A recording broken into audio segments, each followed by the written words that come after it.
All right, good day, everyone. Today we're going to start talking about our first lesson of the year for Pre-Calc honors, and that is going to be dealing with arithmetic sequences, okay?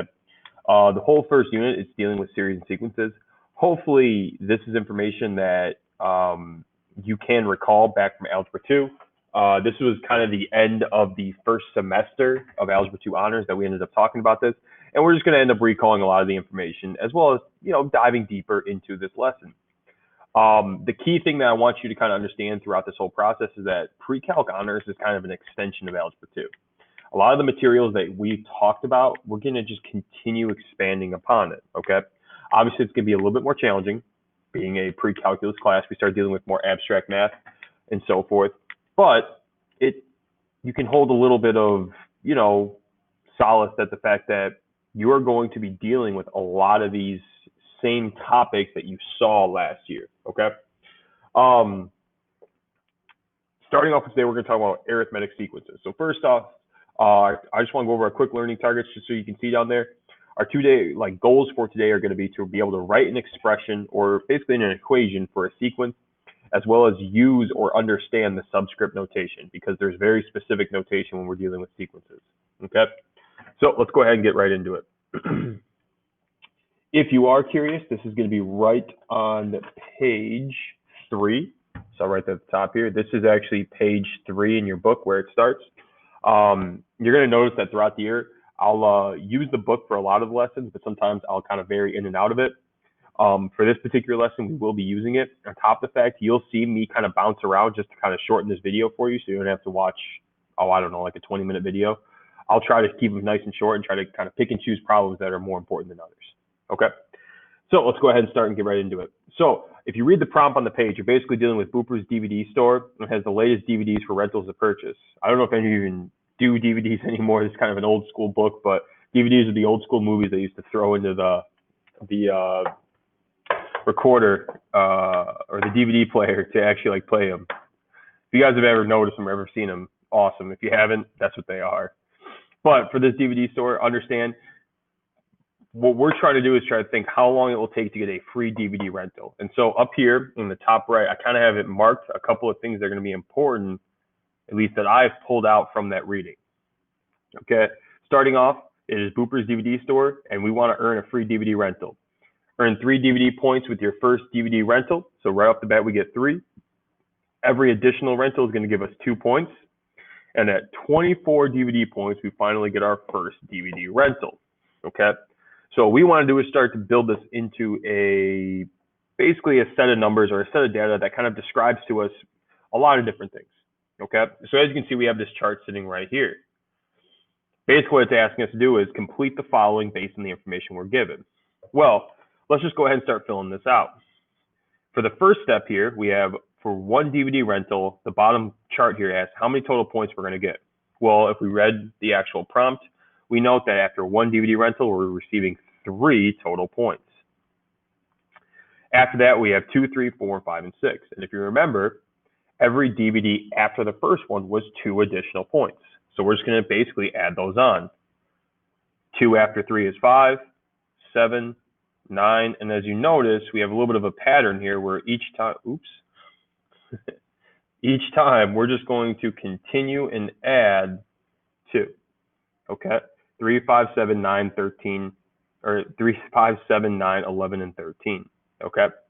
So that's just kind of the idea of it. All right. And the one thing I want you to kind of note ahead of time is that we're going to be dealing with a lot of patterns here. So let's kind of build off that. In number 2 here, they're basically asking us what B of 1, B of 2, and B of 3 are. And to kind of help you describe that, let me move my face out of the way. This is the type of notation that we're going to start to see within this unit. We want to be able to denote what is this telling us. Well, understand B and the 1 each tell us something different about the problem. The B itself stands for Boopers, which is the DVD place. Okay, that is basically saying look at that sequence or that series. B is stating that that's what we're going to be focusing on. However, the 1, as you can see down here, is telling us what time period or what DVD rental we're going to be focused on within this prompt. So if you notice, B of 1 is basically saying you're going to look at Booper's DVD store and how many points do you have at the first rental? So B of 1 is just going to be 3 points because it's the Boopers and the first DVD rental. B of 2 is going to be the same thing, Boopers store and the second DVD rental. So if we look at that, B of 2 is going to be the same as our second DVD rental, which comes out to be 5. And after that, you pretty much can just solve the pattern. B of 3 is going to be 7. Okay? The reason I went through that is just because it is important to understand the notation. In series and sequences, in this whole unit, we have notation for all this. We're going to be talking about a specific pattern, and then the subscript number is going to tell us what part of the pattern are we focused on. Okay? So let's go ahead and continue on. We're going to jump to this section now here, where they basically want to start helping us really understand what's going on here. Okay, what is this notation telling us? So the first one, they want us to list out the first 8 terms. Okay, well, if you go back on the other page, we started at 3, and then we just kept adding 2 each time. 3, 5, 7, 9, 11, 13, 15, 17. Those are our first 8 terms. Okay. Pretty easy to do, right? It's just literally a pattern. Let me fix that 17 so it looks a little bit better. There we go. So basically, we have a pattern sitting in front of us, right? We started at 3 and we just kept adding 2 each time. For letter B here, they want us to make use of the structure. Explain the meaning of B of 7, okay? Well, now we're kind of working backwards. Instead of just stating what B of 7 is, let's talk about what B of 7 is. What does it represent? Okay? Same thing as the other page, B of 7 is going to represent the B, which is Boopers. Pretty funny name, but whatever. And the 7 is the 7th DVD rental. Okay?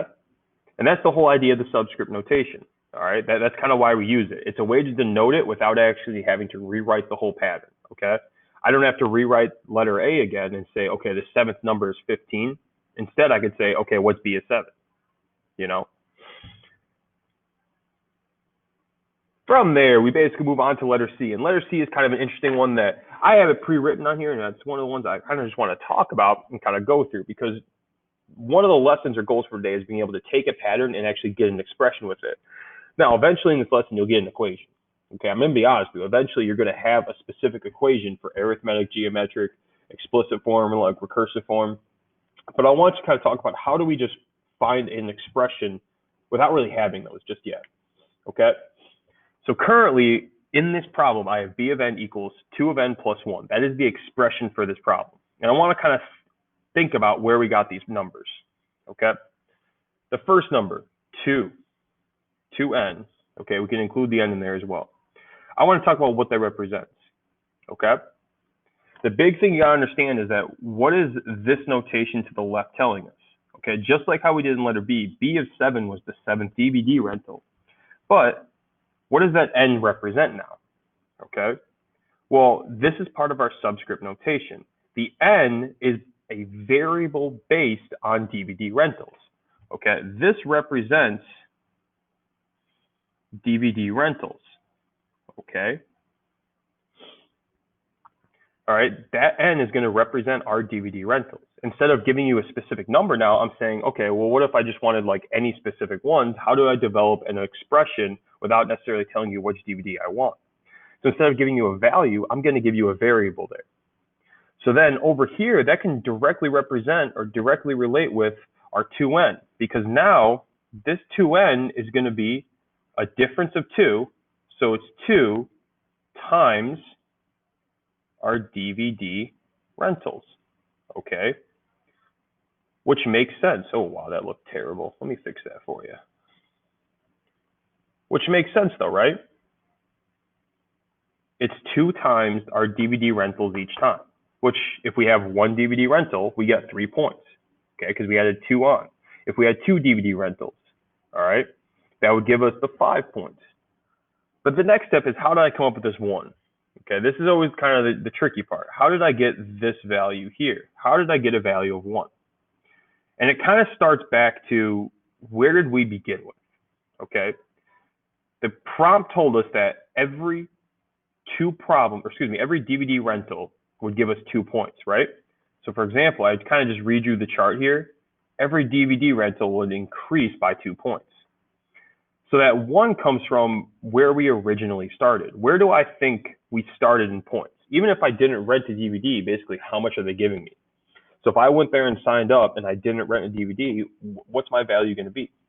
And the whole idea is that if I just took this chart and I went back to my 0 point, how many points would I start with? Well, technically, if I follow this pattern, I go back and this would end up being just a value of 1, right? Because I would take away 2 of the points. So really, this 1 is our starting value.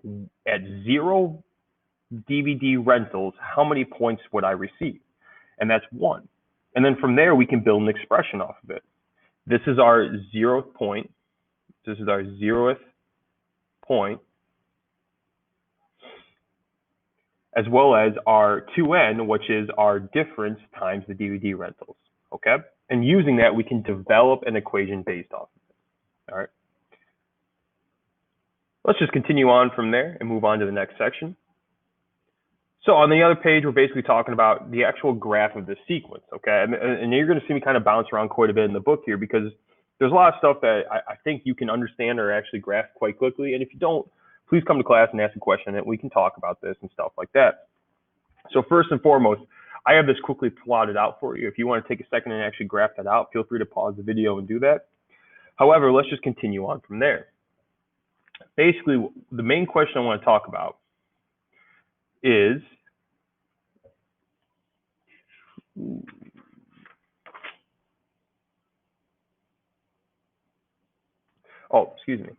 the main one I want to talk about is letter B. Using your graph, explain why B of n is a function of n. Okay. To have a function, you have to kind of relate back to this whole idea. You need to have a one-to-one function, okay? And if those of you don't remember, there was always a test that we always would take. And that would always be called the vertical line test, okay? Basically what this represents is that if every coordinate I plug in, every independent variable or x value that I plug in, I should have another independent or dependent y value to that, okay? Basically, if I plug in a single x, I shouldn't get 2 separate answers, all right? And if we look at this problem, that would make sense. For every singular number I plug in on the x-axis, I get a value on the y-axis. So this graph is one-to-one and is a function of each other, okay? That is why this one technically does work. It is a function because it is one-to-one and it passes the vertical line test, okay? And we just want to move on from there and kind of just talk about the next one. I believe this is in the check your understanding. Let's just talk about 6A real quick. Okay, we can actually just cross out B and C. I just want to try to work on creating another expression because that's going to be one of our main goals for today. So if I'm looking at this problem, given it the sequence 1, 8, 15, write an expression for A of n in terms of n, the term number.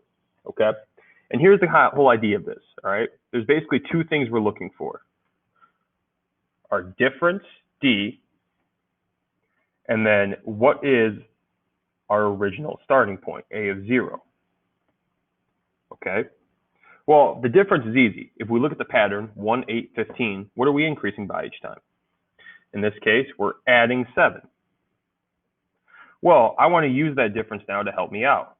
So if my graph goes like this, 1, 8, oops, excuse me, let me rewrite that. If our graph goes, in this case, where, change the color, the first term is 1, the second term is 8, and the third term is 15, we want to figure out what is the 0th term. What would we originally start with? Well, to do this, we just got to take our difference and work backwards. We are going to subtract 7 from the original, and that would end up giving us -6. Okay? So now to write the expression, I just want to follow the same rules we did on the other page. We are adding 7 for each term we go up. So as we go up a term, we add 7 each time, right? That's currently our pattern. So to find a of n, or any term in this problem, I'm going to take 7n, okay, because I'm increasing by 7 for each term, and I'm just going to subtract it from 6, or minus 6 from it, because that's originally what we started with. And from there, I have an expression written.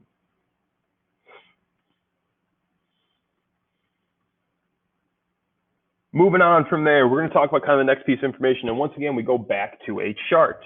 And for this chart, we have to understand, we have a little bit more information here. Earn more DVD points with each rental at Flix. Earn a free DVD rental faster at Flix. Earn 3 DVD points with the first rental, 5 DVD points with the second rental, 7 DVD points with the third rental, and so on. Free DVD rental for every 100 points earned at Flix.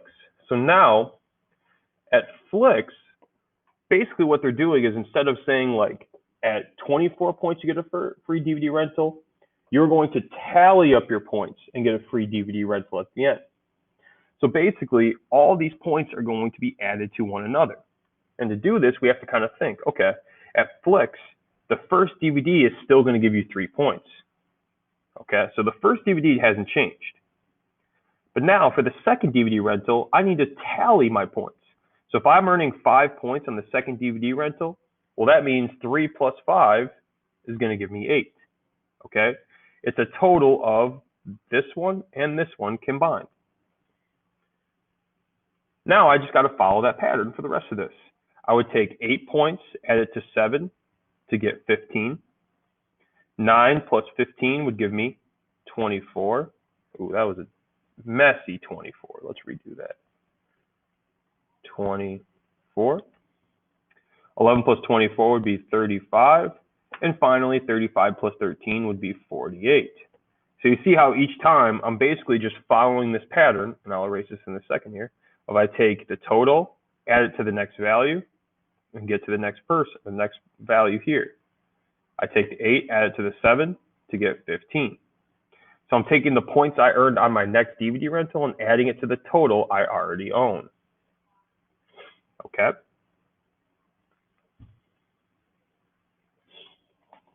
From there, we're going to just kind of jump down. And I know I'm skipping a lot here, but there's a reason for that. All these things we can just talk about and kind of go over in class itself. These are just kind of just pretty straightforward problems. For example, like what is the value of f of 8? We could probably solve that, but to save time, let's just kind of move on from there. In letter E, they want us to basically write an equation, or write an equation for the expression f of n plus 1. Okay? So basically the idea of this, if I wanted to find the next term, how could I do that? Or if I wanted to find an equation of f n plus 1. Okay? So basically what the n plus 1 is stating is, if f of n is where the term I want to be at, f of n plus 1 is like saying, what is the next term going to be? Okay? If I knew f of 7, what's f of 8 going to be? If I knew f of 6, what's f of 7 going to be?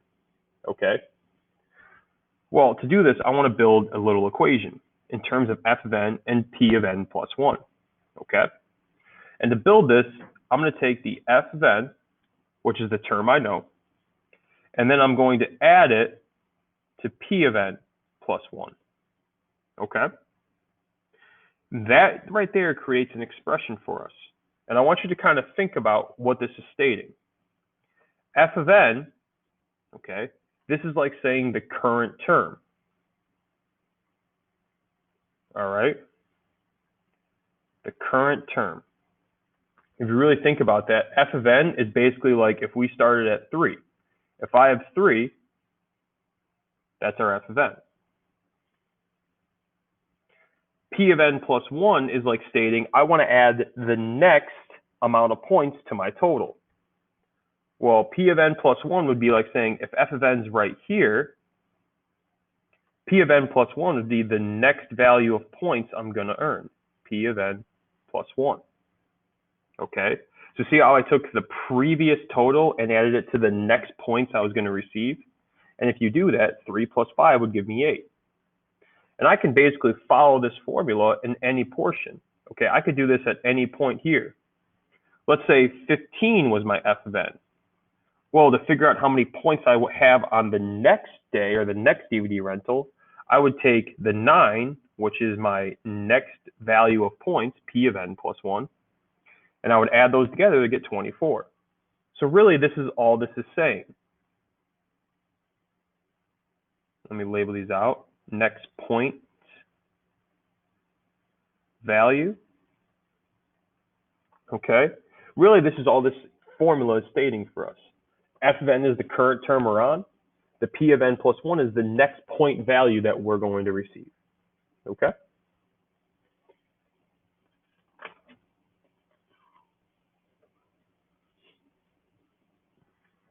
And from there, we're pretty much done with the lesson.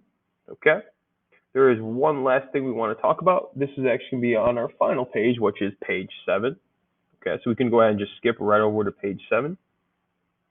The last thing I want to talk about is basically this graph. And you can see, if you're in your book, you'll kind of see it right off the bat there, off to the top right-hand side. For you probably only have the dark shaded region. The blue is something I added, and we'll talk about why that is in a second here. But I want to kind of go to this first question. Find the area of the shaded region. And in your case, the shaded region in your book is just going to be this gray portion here, okay? Find the area of the shaded region. Explain how this relates to the Fantastic Flicks DVD rental point promotion, okay? So let's just go ahead and count these boxes in here. If we count all of these boxes that are gray, and we can just continue to go through the process, we count them all up, we end up with a shaded region of 24, okay? 24. And they want us to know, how does this relate back to our original? All right. Well, here's kind of the idea. The shaded region is representing our total number of points, okay? Even though at four DVD rentals, we were earning 9 points. Oops, let me change the color here. Even though at 4 DVD rentals, we're earning 9 points, if I take the total area that's underneath there, underneath that shaded region, it's actually giving me the total points I have in all, okay? So this is the total points earned at 4 DVDs, okay? It's the total points earned at 4 DVDs. Okay, so as you kind of can see, the comparison between this chart, which is the description of the pattern, where at 1 I had 3, 2 I had 5, 3 I had 7, and so forth, compared to this graph, which is stating the total, okay? The pattern will just be a linear graph, as you can see here, okay? That's the original sequence. The series is the area, the total number I have at that portion, okay? Because this is really, if you really think about it, this is kind of that same graph that's built on the other page, okay? If you take the top left corner of each of the boxes, that is this picture here. The only difference now is that in this graph, we are taking the area instead of just a coordinate. And if you look at that, the area is going to give you the actual total. This just kind of leads me to my last segment here, and this is something I just kind of want to write this down. We're going to be dealing with sequence and series, okay? Now, I just want to give you little keywords here. The sequence is that original pattern, okay? The sequence is that original pattern of the problem, all right? That's kind of what we're going to be looking for. That's kind of what we need to have to actually work on the final portion of it. The series is our total, or a good way to remember it, if you're dealing with graphs, it's the area, okay? And we can build off of those two pieces of information moving forward, okay? The sequence is the original pattern. The series is the total area, okay?